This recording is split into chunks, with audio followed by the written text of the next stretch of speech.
Bismillahirrahmanirrahim. Assalamu alaikum wa rahmatullah.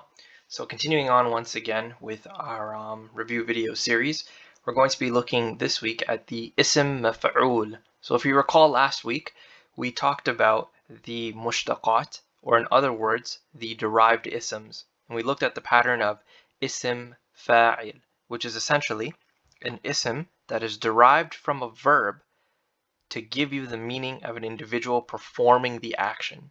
So we looked at verbs such as kataba. When you put it on the pattern of fa'ilun, converting it into an ism, it becomes katibun, which goes from being he wrote, kataba, to katibun, meaning writer. It's now the individual performing the action.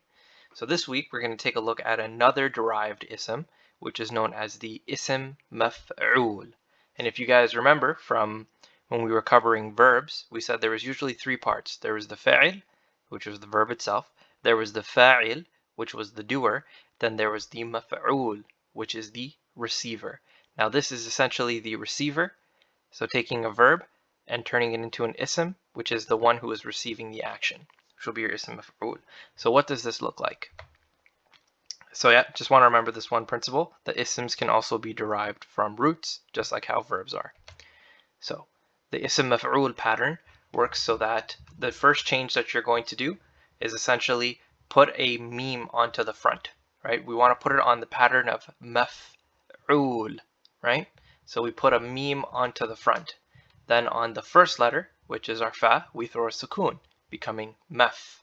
On the second letter, we do two things. First, on the ain, or the middle letter, we throw a dhamma. Then we extend it with a waw, right? So oo. Then finally, for the last letter, in this case the lam, you go ahead and you place on it a dhamma, a fatha, or a kasra to represent the state that it's in. Because once again, it is an ism, right? So if it's in a state of rafa', you'll have the dhamma. If it's in a state of nasab, it will be with a fatha. If it's in a state of jar, it will be with the kasra. And obviously it can support tanween, the double ending, also, because it is an ism. Now, what does this look like when we're actually trying to apply it? So let's take a look at the verb daraba. It means he hit. So we want to transfer this now, or put it on the pattern of maf'ūl. So it becomes a receiver. So now it becomes madrūbun, which is the one receiving the hit, right? So now it's the individual who is receiving the hit.